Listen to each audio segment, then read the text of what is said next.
Nos últimos programas, nós refletimos sobre os capítulos que integram a segunda parte do relatório de síntese e que tem como tema todos discípulos, todos missionários. Partindo da afirmação de que a igreja é missão e que ela recebe de Cristo, o enviado do Pai, a sua própria missão, nós somos chamados a pensar os diversos sujeitos eclesiais e a sua corresponsabilidade para que se cumpra a missão de Cristo na igreja e no mundo.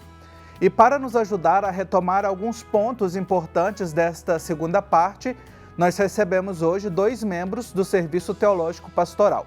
A irmã Eurides Alves de Oliveira é religiosa das Irmãs do Imaculado Coração de Maria, graduada em Ciências Sociais e mestra em Ciências da Religião pela Universidade Metodista de São Paulo e integra também a Ampliada Nacional da SEBS. Irmã Eurides, uma alegria recebê-la novamente aqui no Igreja Sinodal. Olá, Marcos. Olá a todos que nos ouvem. Para mim também é uma alegria estar de volta e poder contribuir nesse espaço tão significativo e importante para a nossa igreja, nossa sociedade. Dialoga com a gente também o Padre Francisco de Aquino Júnior, ele que é doutor em teologia, professor de teologia na Faculdade Católica de Fortaleza e na Universidade Católica de Pernambuco e é presbítero da Diocese de Limoeiro do Norte, no Ceará. Padre Aquino Júnior, também acolhe você com muita alegria mais uma vez aqui na Igreja Sinodal. Obrigado, Marcos. Uma alegria estar com você, com a irmã Eurides e com todos os que nos acompanham aqui no programa Igreja Sinodal. Ótimo. Como eu mencionei no programa, no início do programa, a gente está aqui avançando no nosso relatório de síntese. Já passamos por toda a primeira parte, agora já também percorremos os 6 capítulos que compõem essa segunda parte, que está intitulada Todos discípulos, todos missionários. Eu gostaria de começar assim, destacando alguns dos elementos para essa conversa e começar ouvindo você, Padre Aquino Júnior, porque este capítulo, ele parte, inclusive esta parte, né? Ela sai de um ponto que diz assim, que a igreja é missão. Já é uma prerrogativa, uma premissa, mas que vem muito acentuada agora nesta perspectiva de uma igreja sinodal. Gostaria que você retomasse, porque para mim essa é a linha que conduz toda a reflexão desse capítulo, né? Marcos, isso é muito importante, porque ajuda a entender que a igreja não existe para si mesma, mas para a missão. E o texto avança também para deixar claro, a partir de Jesus, do seu evangelho, que a missão da igreja é fazer com que o reino de Deus aconteça no mundo. Então, a preocupação da igreja não é que ela cresça, não é com seus interesses, mas a preocupação fundamental da igreja é que o reino de Deus aconteça, a vontade de Deus, sua justiça, sua paz aconteça no mundo.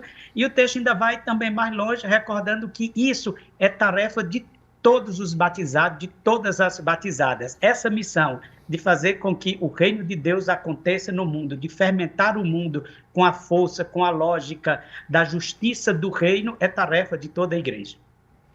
Leia, a perspectiva missionária de toda a igreja, de todos os sujeitos eclesiais, e é o que vem na sequência, né? A gente tem aqui um capítulo introdutório que afirma que a igreja é missão, e a partir disso que o Padre Aquino Júnior nos traz, irmã Eurides, também nos ajuda a perceber, ou seja, uma igreja missionária não é só fazer a missão ad gentes ou fazer uma manhã missionária ou pensar em uma equipe ou uma pastoral missionária na paróquia, mas é uma igreja toda missionária, né?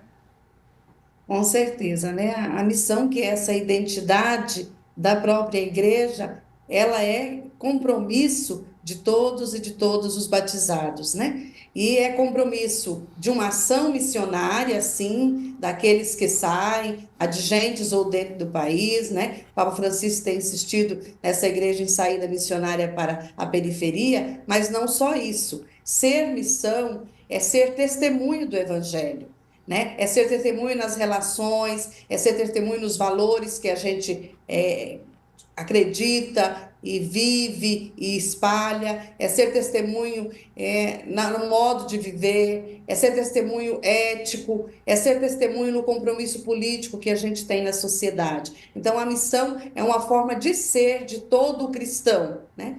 As ações missionárias, elas fazem parte da missão, mas elas não encerram toda a missão. O compromisso missionário, ser missão, é ser um povo de Deus missionário, né? A Igreja do Concílio Vaticano II, retomada agora no processo sinodal, né? A Igreja, povo de Deus, o povo fiel de Deus. Fiel a quê? Fiel ao Evangelho no mundo, na Igreja, na sociedade. Então, a gente é missão na família, a gente é missão na comunidade, a gente é missão no serviço pastoral que a gente assume, no trabalho que a gente assume e na sociedade pelas posturas e posicionamentos e lutas que a gente realiza. Maravilha. Eu quero continuar conversando com você, Eurides, porque um capítulo dedicado exclusivamente às mulheres aqui no relatório de síntese e que também perpassa em vários outros capítulos, né? Não somente no capítulo que está dedicado a mulheres na vida e na missão da igreja. E aqui há a afirmação de que as mulheres são muitas vezes as primeiras missionárias na fé e na família. Mas nos espaços de tomada de decisão, em outros espaços dentro da igreja e da sociedade, a mulher não primeireia essas ações, né? Assim como também quando toca em assuntos que refere à dignidade da mulher, o seu maior protagonismo nesses espaços gera resistência. A gente conversou com a nossa companheira Sônia Oliveira, presidenta do CNLB, que participou do sínodo, e ela partilhava um pouco, né, das resistências dentro da própria Assembleia Sinodal. Gostaria que você comentasse um pouquinho para a gente sobre essa dimensão da mulher, que a igreja reconhece que é a primeira missionária nos seus espaços, mas que chega num determinado momento em que ela não primeireia. É verdade, Marcos. Essa questão, nem gosto de falar o termo questão, porque a gente, como mulheres, já não gosta mais de ser tratado uma questão da igreja, né? Sim. Mas o reconhecimento de todos e todas como sujeitos eclesiais ainda é bastante teórico nos processos de mudança da nossa igreja, né? Não resta dúvida, né? Se a gente pegar biblicamente, estamos nós lá desde o início, né, da fundação das primeiras comunidades cristãs, nós estamos lá participando, somos biblicamente aquelas que fizeram o primeiro anúncio da ressurreição. Na história da igreja, sempre as mulheres sustentaram a vida de fé do povo de Deus e sustenta ainda hoje nas comunidades, no campo e na cidade. As mulheres na sociedade têm avançado muito no seu protagonismo, né? No ponto de vista do saber também tem avançado, mas quando a gente chega nos espaços decisórios ad intras na nossa Igreja Católica, isso ainda é um entrave, né? Há como que eu vou dizer, um obstáculo que a gente ainda precisa transpor, né? A gente tem muita revelação, né, de que é importante, inclusive agora o documento sai, né, exalta muito a importância da presença feminina na formação, até na formação do clero, né, na formação disso e daquilo, mas é como uma prestadora de serviço. O nosso potencial enquanto protagonista em relações de discípulos e discípulas iguais nos processos de decisão, ainda é uma situação, um processo longo que a gente precisa romper, né? Assumir de fato essa igual dignidade de batizados e batizadas, né? Nas sessões sinodais, a gente acompanhou os boletins diários, isso apareceu muito, né? Dizendo que não existe uma dignidade para os homens e uma dignidade para a mulher, a dignidade dos batizados é comum e é igual. Agora, na prática, isso é um desafio. E a gente se bate por várias questões, né? Por questões doutrinárias, por questões da tradição, por questões culturais, né? E aí a gente vai se encontrar no entrave do clericalismo, do patriarcado, né? Porque nós, historicamente, a Bíblia foi lida com lente patriarcal, a doutrina da igreja é construída com lente patriarcal, né? Criou-se um estereótipo, um mito, né? De que os homens são, de uma certa forma, os ordenados, porque são prioritários, que o evangelho, que Jesus só escolheu homens, então priorizou o texto dos 12 como se ele fosse o único dos ministérios bíblicos. Então acho que tem aí um avanço grande do ponto de vista de compreensão e do ponto de vista de superação desse bloqueio, né? Haja visto que na votação do documento síntese, essa foi a questão que mais recebeu não, Sim. apesar de terem lá um grupo grande de mulheres tentando nas brechas do movimento do Espírito, tentando mostrar que nós não queremos ser mais nem menos, nós queremos ser iguais e participar e contribuir em relação de igualdade. Então, esse é realmente uma pedra de tropeço ainda no caminho da sinodalidade, né? Se a gente não despatriarcalizar esses processos, vai ser difícil uma sinodalidade plena. Nós ouvimos a irmã Eurídice nos ajudando a olhar muito bem para esta reflexão sobre a mulher na vida da igreja, na missão da igreja. E 3 capítulos, né, pelo menos aqui no nosso relatório de síntese, tocam o ministério ordenado. Nós temos um capítulo dedicado aos diáconos e presbíteros, um capítulo dedicado ao bispo e um capítulo dedicado ao bispo de Roma. E a gente, quando refletimos sobre este capítulo, em outros programas também, tocamos na questão do clericalismo e outros assuntos. Queria que você trouxesse aqui, nos ajudasse com os principais pontos para a gente olhar para o ministério ordenado na perspectiva de uma igreja sinodal missionária. Olha, Márcio, a gente só pode tratar bem desses temas se a gente situar no conjunto da reflexão do capítulo. Em primeiro lugar, essa insistência de que a igreja é missão e a compreensão de que missão não é fazer atividades pastorais para trazer o povo para a igreja. Inclusive, nas comunidades, quando se fala de missão, sempre pensa de ir àquela semana de animação missionária, que reúne o povo, que anima, que é importante na vida da comunidade. Mas isso é em função da missão. A missão é fazer com que o reino de Deus aconteça, e o reino de Deus aconteça é a nossa vida vivida de acordo com a vontade de Deus, na fraternidade, no amor, na justiça e na paz. É isso que descentra a igreja. A igreja existe para fermentar no mundo essa lógica do evangelho, essa forma de vida. Segundo lugar, a igreja que é missionária, que deve fermentar o mundo com a força do evangelho, é a comunidade dos batizados, é o povo de Deus. Então é preciso pensar a igreja, em primeiro lugar, como o povo de Deus. A totalidade dos batizados, que ungido com o Espírito, são feitos sujeitos ativos da evangelização.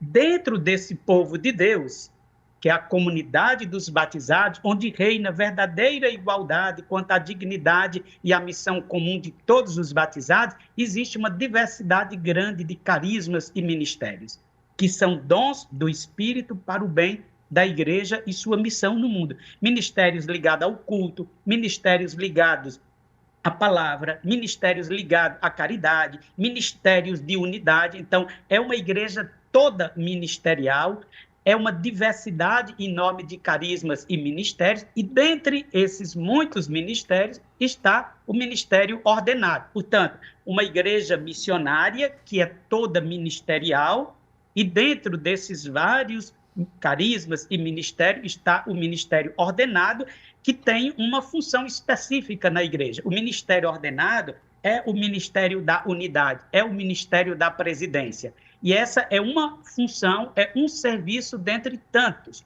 O ministro ordenado não é aquele que faz tudo, mas é aquele que tudo faz para que tudo seja feito por todos. O ministro ordenado não é mais ungido do que os outros batizados e do que os outros ministérios. Às vezes até se diz, o padre é ungido. É sim, mas todos os batizados são ungidos e todos somos ungidos com o mesmo Espírito. Então, a função do ministério ordenado é a função de presidência da comunidade, de unidade da comunidade, para que a comunidade toda possa viver e assumir a missão cristã no mundo.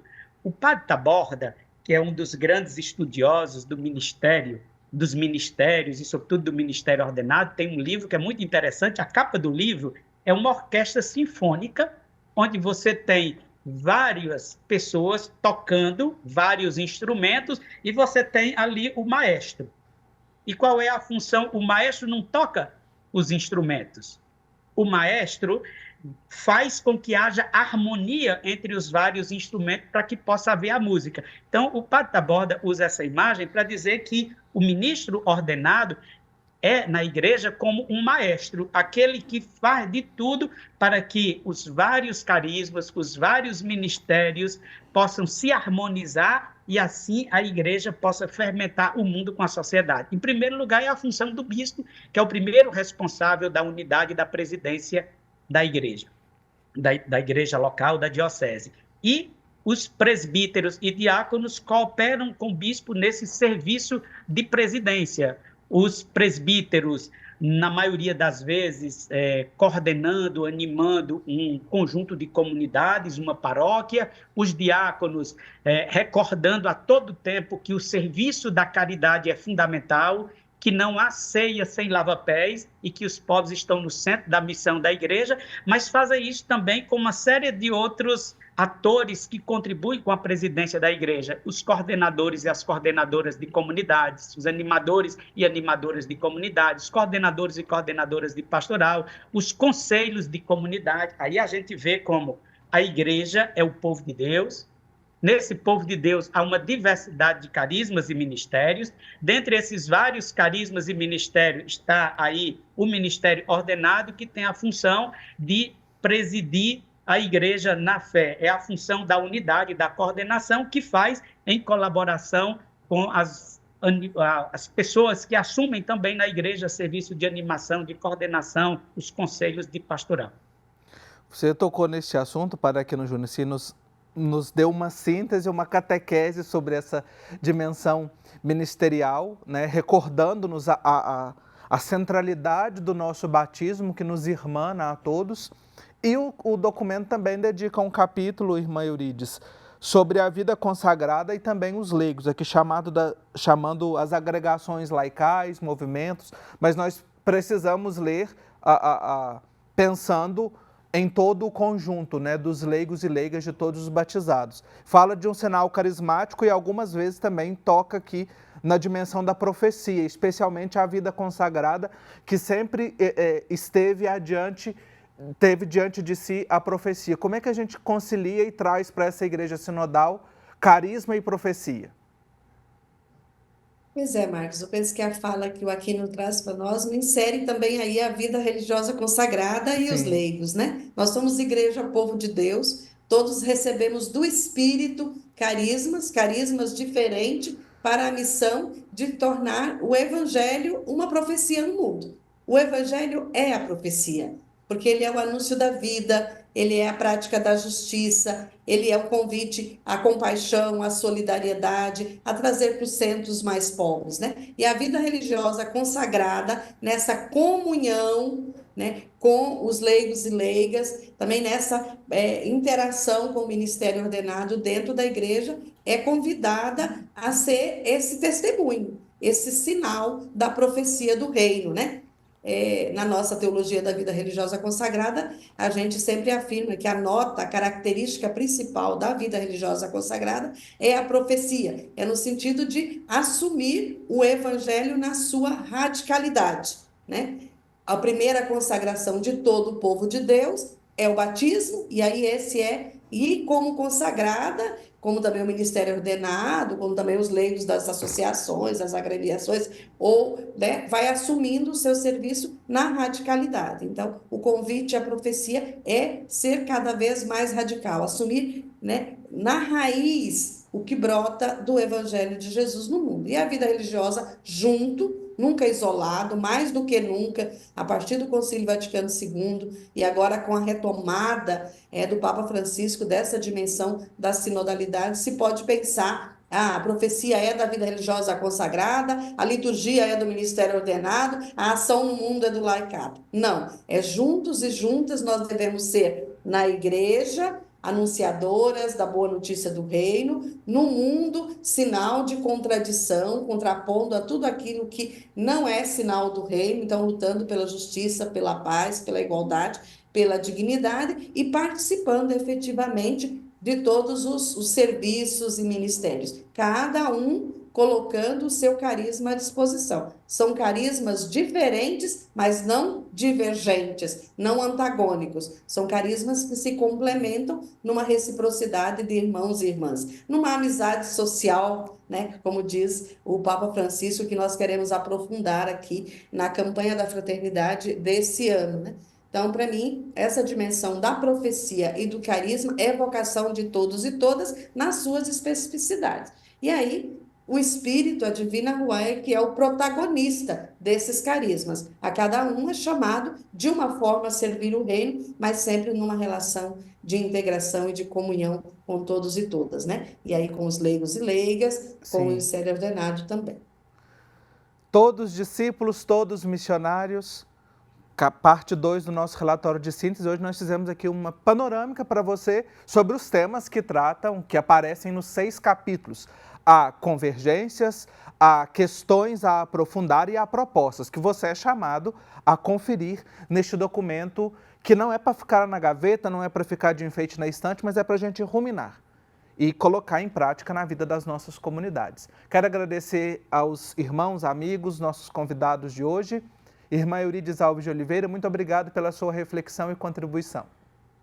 Eu que agradeço, é sempre uma alegria e espero que essas colocações possam ajudar as pessoas a avançar nesse esforço coletivo que nós devemos fazer para que a sinodalidade seja prática, concreta nas nossas comunidades.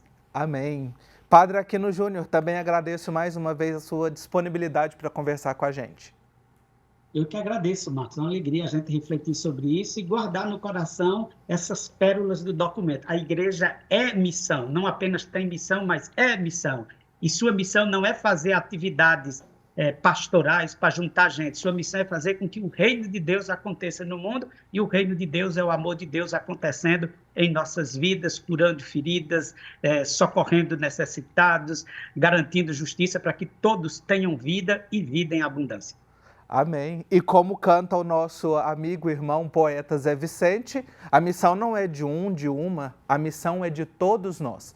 Então sigamos juntos como igreja sinodal missionária. No próximo programa a gente começa a refletir sobre a terceira parte, tecer laços e construir comunidades. Até lá.